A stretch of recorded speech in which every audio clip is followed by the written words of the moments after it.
ಮಕರ ರಾಶಿಯವರ ಯುಗಾದಿ ಭವಿಷ್ಯ ಯಾವ ರೀತಿ ಇರುತ್ತೆ ಅಂತ ಹೇಳಿ ತಿಳಿಸ್ಕೊಡ್ತಾ ಇದ್ದೇನೆ. ಒಂದು ಶಿಖರವನ್ನ ಹತ್ತಬೇಕಾದ್ರೆ, ಒಂದು ಬೆಟ್ಟವನ್ನ ಹತ್ತಬೇಕಾದ್ರೆ ನಾವು ಸ್ಲೋ ಅಂಡ್ ಸ್ಟಡಿ ಆಗಿ ಹತ್ತುತ್ತಾ ಇರ್ತೇವೆ. ಅದೇ ರೀತಿಯಲ್ಲಿ ಅರ್ಜೆಂಟ್ ಅಲ್ಲಿ ಹತ್ತಬೇಕು ಅಂದಾಗ ಎಲ್ಲೋ ಒಂದ್ ಕಡೆ ಹೋಗಿ ನಿಲ್ಲುವಂತಹ ಒಂದು ಸುಸ್ತಾಗುವಂತಹ ಪರಿಸ್ಥಿತಿ ಕೂಡ ಬರುತ್ತೆ. ಅದೇ ನಿಧಾನವಾಗಿ ಒಂದೊಂದೇ ಹೆಜ್ಜೆಯನ್ನು ಇಟ್ಕೊಂಡು ಹೋದಾಗ ಅಲ್ಲಿ ಒಂದು ಸ್ಟಡಿನೆಸ್ ಅನ್ನೋದಿರುತ್ತೆ. ನಮ್ಮ ಗೋಲ್ ಅನ್ನ ನಾವು ಕೂಡ ತುಂಬಾ ಬೇಗ ತಲುಪ್ತೀವಿ. ಮಕರ ರಾಶಿಯವರೆಗೂ ಕೂಡ ಅಷ್ಟೇ. ಈ ಯುಗಾದಿ ನಂತರದಲ್ಲಿ ಸ್ಲೋ ಅಂಡ್ ಸ್ಟಡಿ ಖಂಡಿತವಾಗ್ಲೂ ರೇಸ್ ಅನ್ನ ಗೆಲ್ಲುವಂತ ಸಂದರ್ಭಗಳು ಒದಗಿ ಬರುತ್ತೆ. ಅದರ ಬಗ್ಗೆ ಪೂರ್ಣವಾಗಿ ಮಾತಾಡೋಣ. ಯಾವ ಎಚ್ಚರಿಕೆಗಳನ್ನ ತಗೋಬೇಕು, ಯಾವುದು ಅದೃಷ್ಟ ಕೊಡುತ್ತೆ, ಎಲ್ಲವನ್ನ ಪರಿಪೂರ್ಣವಾಗಿ ತಿಳಿಸ್ಕೊಡ್ತೇನೆ. ಮೊದಲನೇ ಸಾರಿ ನಮ್ಮ ಚಾನಲ್ಗೆ ಬಂದಿರುವಂತವ್ರು ಅಥವಾ ಸಬ್ಸ್ಕ್ರೈಬ್ ಮಾಡದೆ ವಿಡಿಯೋವನ್ನ ನೋಡ್ತಾ ಇರುವಂತವ್ರು ಸಬ್ಸ್ಕ್ರೈಬ್ ಮಾಡ್ಕೊಳ್ಳಿ, ಹಾಗೆ ಪಕ್ಕದಲ್ಲಿರುವ ಬೆಲ್ ಐಕಾನ್ ಕೂಡ ಕ್ಲಿಕ್ ಮಾಡ್ಕೊಳ್ಳಿ ಅಂತ ಹೇಳ್ತಾ, ಇದು ಮಕರ ರಾಶಿಯವರ ಯುಗಾದಿ ಭವಿಷ್ಯ.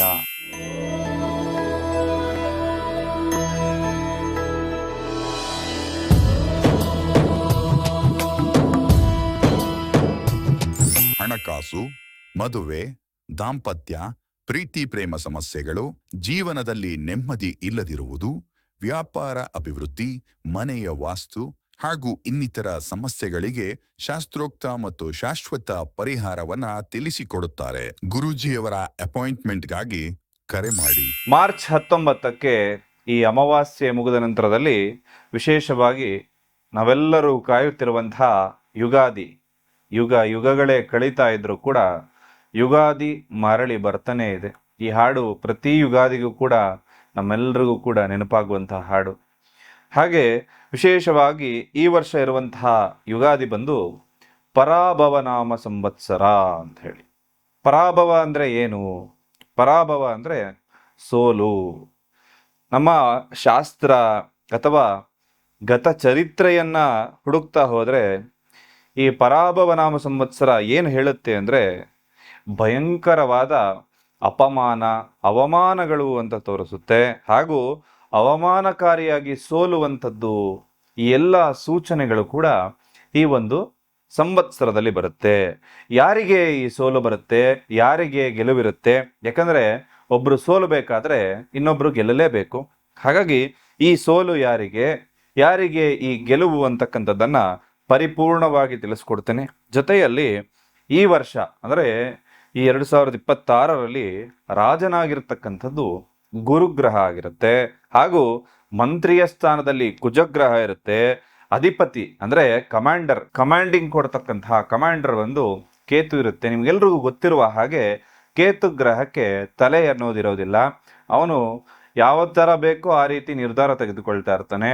ಈಗ ಮುಖ್ಯವಾಗಿ ಅಮೇರಿಕ ಒಂದು ದೇಶವಾಗಿ ನಾವು ನೋಡುವಾಗ ಅಲ್ಲಿ ಕೂತಿರ್ತಕ್ಕಂತಹ ಒಬ್ಬ ಪ್ರೆಸಿಡೆಂಟ್ ಏನಿರ್ತಾನೆ, ಅವನು ತುಘಲಕ್ ದರ್ಬಾರನ್ನ ನಡೆಸ್ತಾ ಇರುವಂತದ್ದು ತಾವೆಲ್ಲರೂ ಕೂಡ ಗಮನಿಸ್ತಾ ಇದ್ದೀರಿ. ಹಾಗೆ ಈ ಕಮಾಂಡರ್ ಕೇತು ಇರೋದ್ರಿಂದ ಈ ವರ್ಷ ಪೂರ್ತಿ ಸ್ಥಿರತೆ ಅಂತಕ್ಕಂಥದ್ದನ್ನ ನಾವು ನಿರೀಕ್ಷೆ ಮಾಡೋದಕ್ಕೆ ಬಹಳ ಕಷ್ಟ ಆಗುತ್ತೆ. ಹಾಗೂ ಈ ವರ್ಷ ಗ್ರಹಗಳ ಸಂಯೋಗ ಇರ್ತಕ್ಕಂಥದ್ದು ಏನಿದೆ, ಏಪ್ರಿಲ್ನಿಂದ ಜುಲೈ ತಿಂಗಳವರೆಗೂ ಈ ಸಂದರ್ಭದಲ್ಲಿ ಕಾಲ ಸರ್ಪ ಯೋಗ ಬರ್ತಾ ಇದೆ. ಅಂದ್ರೆ ಈ ಸಂದರ್ಭದಲ್ಲಿ ಯಾರ್ಯಾರು ಹುಟ್ಟತಾ ಇರ್ತಾರೋ ಅವರೆಲ್ಲರ ಜಾತಕದಲ್ಲೂ ಕೂಡ ಈ ಯೋಗ ಇರುತ್ತೆ. ಜೊತೆಯಲ್ಲಿ ಸೆಪ್ಟೆಂಬರ್ 19ರಿಂದ ಅಕ್ಟೋಬರ್ 30ರವರೆಗೂ ಕೂಡ ಕರ್ಕಾಟಕ ರಾಶಿಯಲ್ಲಿ ಕುಜ ಮತ್ತು ಗುರು ಸಂಯೋಗ ಆಗ್ತಕ್ಕಂಥದ್ದು. ನವೆಂಬರ್ ಮತ್ತು ಡಿಸೆಂಬರ್ ಈ ತಿಂಗಳುಗಳಲ್ಲಿ ಸಿಂಹ ರಾಶಿಯಲ್ಲಿ ಕುಜಸ್ತಂಭನ ಯೋಗ ಕೂಡ ಬರ್ತಾ ಇದೆ. ಹಾಗೂ ಗುರು ಗ್ರಹ ಬಹಳ ವಿಶೇಷವಾದಂತಹ ಗ್ರಹ. ಎಲ್ಲರೂ ಕಾಯುವಂಥದ್ದು ಗುರುಬಲ ಬರಲಿಕ್ಕೆ. ಈ ಗುರು ಒಂದು ರಾಶಿಯಿಂದ ಇನ್ನೊಂದು ರಾಶಿಗೆ ಹೋಗ್ಲಿಕ್ಕೆ 1 ವರ್ಷದ ಸಮಯವನ್ನ ತೆಗೆದುಕೊಳ್ತಾನೆ. ಅಲ್ಲಿಗೆ 2 ರಾಶಿಯಲ್ಲಿ ಸಂಚಾರ ಮಾಡತಕ್ಕಂಥದ್ದನ್ನ ನಾವು ನೋಡ್ತಾ ಇರ್ತೇವೆ. ಆದ್ರೆ ಈ ವರ್ಷ ಗುರುಗ್ರಹ ಈಗ ಸದ್ಯದ ಪರಿಸ್ಥಿತಿಯಲ್ಲಿ ನಮ್ಮ ಒಂದು ಜ್ಯೋತಿಷ್ಯ ಶಾಸ್ತ್ರದ ಪ್ರಕಾರವಾಗಿ ಅವನು ವಕ್ರಿಯಾಗಿ ಮಿಥುನ ರಾಶಿಯಲ್ಲಿ ಇರೋದ್ರಿಂದ ಮಿಥುನ, ಕರ್ಕಾಟಕ ಮತ್ತು ಸಿಂಹ ರಾಶಿಯಲ್ಲೂ ಕೂಡ ಅವನ ಸಂಚಾರ ಅಂತಕ್ಕಂಥದ್ದನ್ನ ಇಲ್ಲಿ ನಾವು ನಿರೀಕ್ಷೆಯನ್ನ ಮಾಡಬಹುದು. ಇಷ್ಟು ವಿಚಾರಗಳು ಇಲ್ಲಿ ಕಾಣಿಸ್ತಾ ಇರೋದ್ರಿಂದ ಇದರಿಂದ ಯಾರ್ಯಾರಿಗೆಲ್ಲ ಯಾವ್ಯಾವ ರೀತಿ ಪ್ರಭಾವಗಳಿರುತ್ತೆ ಅಂತಕ್ಕಂಥದ್ದನ್ನ ನೋಡೋದಾಯ್ತು ಅಂದ್ರೆ, ಈ ವರ್ಷ ಒಂದು ಜಾಗತಿಕ ಮಟ್ಟದಲ್ಲಾಗಿರ್ಬೋದು ಅಥವಾ ದೇಶದ ಮಟ್ಟದಲ್ಲಾಗಿರ್ಬೋದು ಎಲ್ಲರೂ ಕೂಡ ಒಂದು ಟೆನ್ಷನ್ ಇಂದ ಇರ್ತಾರೆ. ಮಾನಸಿಕ ಒತ್ತಡ ಅಂತಕ್ಕಂಥದ್ದು ಜಾಸ್ತಿ ಆಗಿರುತ್ತೆ, ನಿದ್ರಾಹೀನತೆ ಇರುತ್ತೆ. ಬಹಳ ಜನರಿಗೆ ಈ ಒಂದು ಸಮಸ್ಯೆಗಳನ್ನ ಯಾರು ಅನುಭವಿಸ್ತಾ ಇರ್ತಾರೋ ಅವರಿಗೆ ಇನ್ನಷ್ಟು ಉಲ್ಬಣ ಆಗುವಂತಹ ಮಟ್ಟಿಗೆ ಈ ಒಂದು ವಿಚಾರಗಳು ಕಂಡುಬರುತ್ತೆ.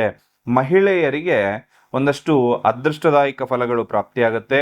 ಆರ್ಥಿಕವಾಗಿ ಮತ್ತು ಸಾಮಾಜಿಕವಾದ ರೀತಿಯಲ್ಲೂ ಕೂಡ ಅನುಕೂಲಕರವಾದಂತಹ ವರ್ಷ.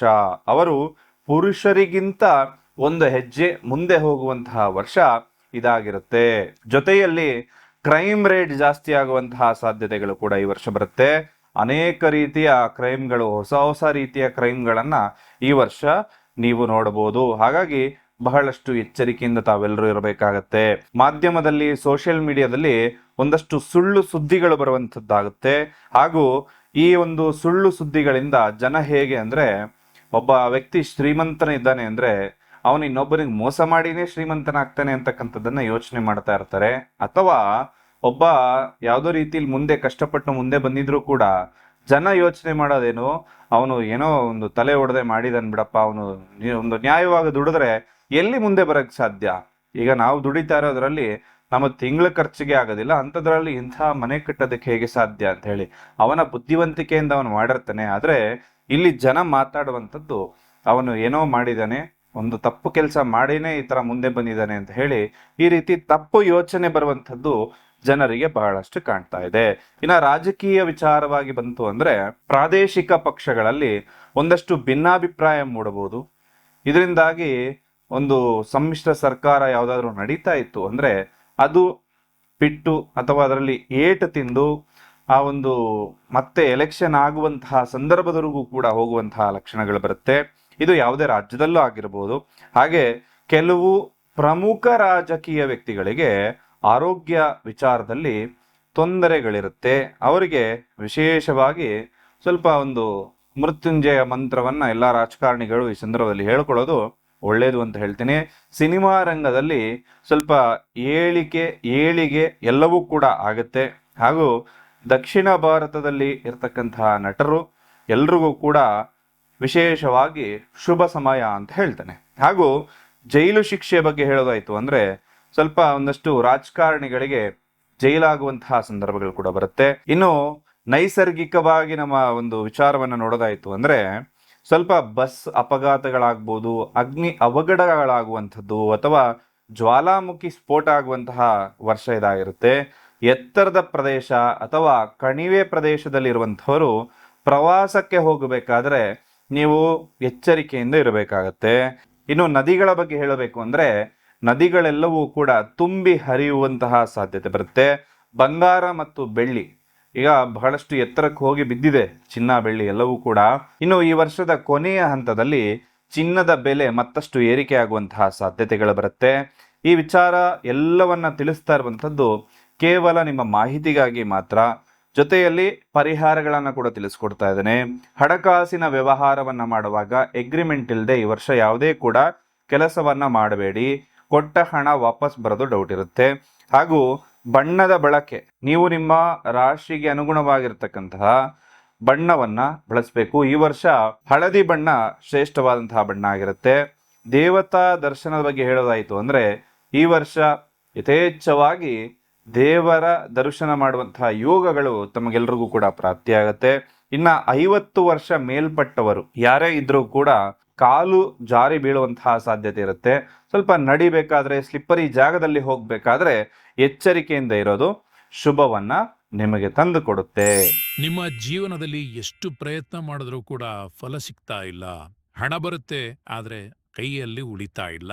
ಒಂದು ತಪ್ಪಿದ್ರೆ ಇನ್ನೊಂದು ಸಮಸ್ಯೆ ಆಗ್ತಾನೆ ಇರುತ್ತೆ. ಎಲ್ಲೋ ವಿಚಾರದಲ್ಲೂ ಕೂಡ ಅಡೆತಡೆಗಳೇ ಆಗ್ತಾ ಇದೆ. ಮನಸ್ಸಿಗೆ ಶಾಂತಿ ಇಲ್ಲ ಅನ್ನೋ ಭಾವನೆ ನಿಮ್ಮನ್ನ ಕಾಡ್ತಾ ಇದ್ರೆ, ನೀವು ಎಷ್ಟೇ ಶ್ರಮ ವಹಿಸಿ ಕೆಲಸ ಮಾಡಿದ್ರೂ ಕೂಡ ನಿಮಗೆ ಫಲ ಸಿಗ್ತಾ ಇಲ್ಲ ಅಂದ್ರೆ ಇದಕ್ಕೆ ಕಾರಣ ಏನು ಅಂದ್ರೆ ನಿಮ್ಮ ಎನರ್ಜಿಯಲ್ಲಿ ಸಪೋರ್ಟ್ ಇಲ್ಲದೆ ಇರುವಂತದ್ದು, ವೇದ ಜ್ಯೋತಿಷ್ಯದ ಪ್ರಕಾರ ಪ್ರತಿ ರಾಶಿಗೂ ಕೂಡ ನಿರ್ದಿಷ್ಟ ಶಕ್ತಿಯ ರತ್ನಗಳನ್ನು ಹಾಕೋಬೇಕು. ಅವನ್ನ ಸರಿಯಾದ ವಿಧಾನದಲ್ಲಿ ಧರಿಸೋದ್ರಿಂದ ಜೀವನದ ದಿಕ್ಕೇ ಬದಲಾಗುತ್ತೆ. ಇದು ಸ್ಪಿರಿಚುವಲ್ ಕ್ರಿಸ್ಟಲ್ಗಳಾಗಿರುತ್ತೆ, ಸಾಮಾನ್ಯ ಆಭರಣಗಳಲ್ಲ. ನಿಮ್ಮ ರಾಶಿಗೆ ಅನುಗುಣವಾಗಿ ಆಯ್ಕೆ ಮಾಡಿದ ನ್ಯಾಚುರಲ್ ಕ್ರಿಸ್ಟಲ್ ಮಣಿಗಳಿದಾಗಿರುತ್ತೆ. ಇದು ಹಣಕಾಸಿನ ಅಡೆತಡೆಗಳನ್ನ ದೂರ ಮಾಡುತ್ತೆ. ಅಷ್ಟ ದಿಕ್ಕಿನಿಂದ ನಕಾರಾತ್ಮಕ ಶಕ್ತಿಗಳನ್ನ ತಡೆದು ನಿಮಗೆ ರಕ್ಷಣೆಯನ್ನ ಕೊಡುತ್ತೆ. ದೈವ ಬಲವನ್ನ ಹೆಚ್ಚಿಸುತ್ತೆ, ಗುರುಬಲವನ್ನ ಹೆಚ್ಚಿಸುತ್ತೆ. ಇದು ಮ್ಯಾಜಿಕ್ ಅಲ್ಲ, ಇದು ಎನರ್ಜಿ ಅಲೈನ್ಮೆಂಟ್. ಈ ಮಣಿಗಳನ್ನ ಮುಖ್ಯವಾಗಿ ನಿಮ್ಮ ಹೆಸರಿನಲ್ಲಿ, ನಿಮ್ಮ ಮನೆ ದೇವರ ಹೆಸರಿನಲ್ಲಿ ಪ್ರಾಣ ಪ್ರತಿಷ್ಠಾಪನೆಯನ್ನ ಮಾಡಿ ನಿಮಗೆ ಕಳಿಸ್ಕೊಡಲಾಗುತ್ತೆ. ಇದು ಯಾವುದೇ ರೀತಿಯ ಖರೀದಿಯಲ್ಲ, ಇದು ನಿಮ್ಮ ಜೀವನದ ಮೇಲೆ ನೀವೇ ಮಾಡ್ತಾ ಇರುವಂತಹ ಇನ್ವೆಸ್ಟ್ಮೆಂಟ್. ನಿಮ್ಮ ರಾಶಿಗೆ ಸೂಕ್ತವಾದ ಮಣಿಗಳ ಬಗ್ಗೆ ತಿಳಿದುಕೊಳ್ಳೋದಕ್ಕೆ ಈ ಕೂಡಲೇ ಸ್ಕ್ರೀನ್ ಮೇಲೆ ಕಾಣ್ತಾ ಇರುವ ನಂಬರ್ಗೆ ಒಂದು ವಾಟ್ಸ್ಆಪ್ ಮಾಡಿ. ಮಕರ ರಾಶಿ ಭೂತತ್ವದ ರಾಶಿಯಾಗಿರುತ್ತೆ. ರಾಶಿಯ ಅಧಿಪತಿ ಶನಿಗ್ರಹ ಆಗಿರುತ್ತೆ. ನೀವು ತುಂಬ ಡಿಸಿಪ್ಲೈನ್ಡ್ ಆಗಿ ಹಾರ್ಡ್ ವರ್ಕಿಂಗ್, ಪ್ರಾಕ್ಟಿಕಲ್ ಅನ್ನ ಇಷ್ಟಪಡ್ತಾ ಇರ್ತೀರಿ. ಲೈಫ್ನಲ್ಲಿ ಶಾರ್ಟ್ಕಟ್ ಅನ್ನು ತೆಗೆದುಕೊಳ್ಳೋದಕ್ಕೆ ಹೋಗ್ಬೇಡಿ. ಸ್ಟಡಿ ಗ್ರೋತ್ ಅನ್ನ ಇಷ್ಟಪಡುವಂಥವ್ರಾಗಿರ್ತೀರಿ. ಆದರೆ ಕೆಲವೊಮ್ಮೆ ಒಂಟಿತನ ಅನ್ನೋದು ನಿಮ್ಮನ್ನ ಬಹಳ ಕಾಡ್ತಾ ಇರುತ್ತೆ. ಓವರ್ ರೆಸ್ಪಾನ್ಸಿಬಿಲಿಟಿ ಅನ್ನೋದೇ ನಿಮ್ಮ ದೊಡ್ಡ ಸವಾಲಾಗಿರುತ್ತೆ. ಈ ಯುಗಾದಿ ನಂತರದಲ್ಲಿ ನಿಮಗೆ ತಾಳ್ಮೆ ಅನ್ನೋದೇ ದೊಡ್ಡ ಒಂದು ವರ ಅಂತ ಹೇಳ್ತೇನೆ. ಹಣಕಾಸಿನ ವಿಚಾರ ಹಾಗೂ ಪ್ರೀತಿ ಪ್ರೇಮದ ವಿಚಾರ ಹಾಗೂ ಕೆರಿಯರ್, ನಿಮ್ಮ ಶಿಕ್ಷಣದ ವಿಚಾರ ಎಲ್ಲದರ ಕುರಿತಾಗಿ ಮಾತಾಡ್ತಾ ಇದ್ದೇನೆ. 2026ರಲ್ಲಿ ಆರಂಭದಲ್ಲಿ ಒಂದಷ್ಟು ಒತ್ತಡ ಇತ್ತು, ಓವರ್ ಡ್ಯೂಸ್ ಇತ್ತು, ಸಾಲ ಬಾಧೆಗಳಿತ್ತು. ಎಲ್ಲವೂ ಕೂಡ ಕ್ಲಿಯರ್ ಆಗುವಂತಹ ಸಂದರ್ಭ ಬರ್ತಾ ಇದೆ. ಜುಲೈ ನಂತರದಲ್ಲಿ ಫೈನಾನ್ಷಿಯಲ್ ಸ್ಟೆಬಿಲಿಟಿ ಅನ್ನೋದು ಬರುತ್ತೆ. ಪ್ರಾಪರ್ಟಿ, ಲ್ಯಾಂಡ್ ಇನ್ವೆಸ್ಟ್ಮೆಂಟ್ ಮಾಡುವಂಥವ್ರಿಗೆ ಉತ್ತಮವಾದ ಸಮಯ ಆಗಿರುತ್ತೆ. ಸೇವಿಂಗ್ಸ್ ಮೇಲೆ ಹೆಚ್ಚಿನ ಗಮನವನ್ನು ಕೊಟ್ಕೊಳ್ಳಿ. ರಿಸ್ಕ್ ಅನ್ನೋದು ಕಡಿಮೆ ಆಗುತ್ತೆ ಹಾಗೂ ಲಾಭ ಅನ್ನೋದು ಹೆಚ್ಚಾಗುತ್ತೆ. ಪ್ರೀತಿ ವಿಚಾರ ಅನ್ನೋದ್ರ ಬಗ್ಗೆ ಮಾತಾಡೋದಾಯ್ತು ಅಂದ್ರೆ ಸೀರಿಯಸ್ ರಿಲೇಶನ್ಶಿಪ್ಗೆ ನೀವು ಹೋಗುವಂತಹ ಸಂದರ್ಭ ಇದಾಗಿರುತ್ತೆ. ಇನ್ನ ಮದುವೆ ವಿಚಾರವಾಗಿ ಹೇಳೋದಾಯ್ತು ಅಂದ್ರೆ ರೆಸ್ಪಾನ್ಸಿಬಿಲಿಟಿ ಹೆಚ್ಚಾಗುತ್ತೆ. ಮಕ್ಕಳಿಲ್ಲ ಅಂತ ಉದ್ದಾಡ್ತಾ ಇರುವಂತವರಿಗೆ ಸಂತಾನ ಫಲ ಕೂಡ ಪ್ರಾಪ್ತಿಯಾಗುತ್ತೆ. ನಿಮ್ಮ ಪಾರ್ಟ್ನರ್ ಜೊತೆ ಎಮೋಷನಲ್ ಬಾಂಡಿಂಗ್ ಅನ್ನೋದು ಜಾಸ್ತಿ ಆಗುತ್ತೆ. ಹಾರ್ಮೋನಿ ಅನ್ನೋದು ಬೆಳೆಯುವಂತಹ ಸಂದರ್ಭ ಆಗಿರುತ್ತೆ. ನವೆಂಬರ್ ನಂತರದಲ್ಲಿ ರಿಲೇಶನ್ಶಿಪ್ ನಲ್ಲಿ ಒಳ್ಳೆಯ ಸಮಯ ಅಂತ ಹೇಳ್ತೇನೆ. ಅಲ್ಲಿವರೆಗೂ ಕೂಡ ಸ್ವಲ್ಪ ಅಡೆತಡೆಗಳು, ಒತ್ತಡಗಳು, ಬ್ರೇಕಪ್ಗಳು ಎಲ್ಲವೂ ಕೂಡ ಆಗಬಹುದು. ಉದ್ಯೋಗ ಮತ್ತು ವೃತ್ತಿಯ ಬಗ್ಗೆ ಹೇಳೋದಾಯ್ತು ಅಂದ್ರೆ ಹಾರ್ಡ್ ವರ್ಕ್ಗೆ ರೆಕಗ್ನಿಷನ್ ಸಿಗ್ತಾ ಇಲ್ಲ ಅಂದ್ರೆ ಖಂಡಿತವಾಗ್ಲೂ ಸಿಗುತ್ತೆ. ಪ್ರಮೋಷನ್ ಸ್ಲೋ ಆದರೂ ಕೂಡ ಪರ್ಮನೆಂಟ್ ಆಗುವಂಥದ್ದು. ಗೌರ್ಮೆಂಟು, ಕನ್ಸ್ಟ್ರಕ್ಷನ್ನು ಅಥವಾ ಮ್ಯಾನೇಜ್ಮೆಂಟ್ ಕ್ಷೇತ್ರದಲ್ಲಿರುವವರಿಗೆ ಶುಭ ಸಂದರ್ಭ ಆಗಿರುತ್ತೆ. ಬಿಸ್ನೆಸ್ ಮಾಡುವಂಥವರಿಗೆ ನಿಮ್ಮ ಹಳೇದು ಯಾವುದೋ ಒಂದು ಕಾಂಟ್ಯಾಕ್ಟ್ ಇಂದ ದೊಡ್ಡ ಲಾಭ ಆಗುತ್ತೆ. ಹಾಗೂ ಲಾಂಗ್ ಟರ್ಮ್ ಇನ್ವೆಸ್ಟ್ಮೆಂಟ್ ಅನ್ನ ಮಾಡಿ, ಖಂಡಿತ ಶುಭ ಆಗುತ್ತೆ. ಇನ್ನು ವಿದ್ಯಾರ್ಥಿಗಳಿಗೆ ಕಾಂಪಿಟೇಟಿವ್ ಎಕ್ಸಾಮ್ನಲ್ಲಿ ಹೆಚ್ಚಿನ ಯಶಸ್ಸು ಸಿಗುವಂತಹ ವರ್ಷ ಇದಾಗಿರುತ್ತೆ. ಇನ್ನು ಎಚ್ಚರಿಕೆಗಳು ನೀವು ತಗೋಬೇಕಾಗಿರೋದು ಸ್ಟ್ರೆಸ್ ಮ್ಯಾನೇಜ್ಮೆಂಟ್, ಅಂದರೆ ಒತ್ತಡವನ್ನ ನಿಯಂತ್ರಿಸ್ಕೊಳ್ಳಿ. ನಿಮ್ಮ ದೇಹಕ್ಕೆ ಸಂಬಂಧಪಟ್ಟ ಹಾಗೆ, ನಿಮ್ಮ ಎಲುಬಿಗೆ ಸಂಬಂಧಪಟ್ಟ ಹಾಗೆ ಒಂದಷ್ಟು ಸಮಸ್ಯೆಗಳಾಗ್ಬೋದು. ನಿಮ್ಮ ಮಂಡಿ ನೋವಾಗ್ಬೋದು ಅಥವಾ ಬೋನ್ ರಿಲೇಟೆಡ್ ಇಶ್ಯೂಸ್ ಆಗ್ಬೋದು. ಸ್ವಲ್ಪ ಅದರ ಕಡೆ ಗಮನವನ್ನು ಕೊಟ್ಕೊಳ್ಳಿ. ಓವರ್ ಥಿಂಕಿಂಗ್ ಅನ್ನ ಮಾಡಬೇಡಿ ಅಂತಕ್ಕಂಥ ಮಾತನ್ನು ಹೇಳ್ತೇನೆ. ಇದರಿಂದ ತೊಂದರೆಗಳು ಜಾಸ್ತಿ ಆಗುತ್ತೆ. ಇನ್ನು ಅದೃಷ್ಟದ ಬಗ್ಗೆ ಹೇಳೋದಾಯ್ತು ಅಂದ್ರೆ ನೀಲಿ ಬಣ್ಣ, ಶನಿವಾರ ಮತ್ತು 8 ಸಂಖ್ಯೆ ನಿಮಗೆ ಶುಭವನ್ನ ಕೊಡುತ್ತೆ. ಪರಿಹಾರ ಶನಿಯ ಆರಾಧನೆಯನ್ನ ಮಾಡ್ಕೊಳ್ಳಿ. ಓಂ ಶನಿಶ್ಚರಾಯ ನಮಃ ಅಂತಕ್ಕಂಥ ಮಂತ್ರವನ್ನ ದಿನನಿತ್ಯ 108 ಬಾರಿ ಜಪ ಮಾಡ್ಕೊಳ್ಳಿ. ಎಳ್ಳೆಣ್ಣೆಯನ್ನ ದಾನ ಮಾಡಿದ್ರೆ ಶುಭ ಫಲಗಳು ಪ್ರಾಪ್ತಿಯಾಗುತ್ತೆ. ಹಾಗೂ ಯುಗಾದಿ ನಿಮ್ಮ ಜೀವನದಲ್ಲಿ ಹೊಸ ಒಂದು ಅವಕಾಶವನ್ನ ತಂದುಕೊಡ್ಲಿ. ನೀವು ಅನ್ಕೊಂಡಿರೋ ಕೆಲಸ ಕಾರ್ಯ ಎಲ್ಲವೂ ಕೂಡ ನೆರವೇರ್ಲಿ ಅಂತ ಹೇಳಿ ಆ ಪ್ರಾರ್ಥನೆಯನ್ನ ಮಾಡ್ತಾ ಸರ್ವೇ ಜನ ಸುಖಿನೋ.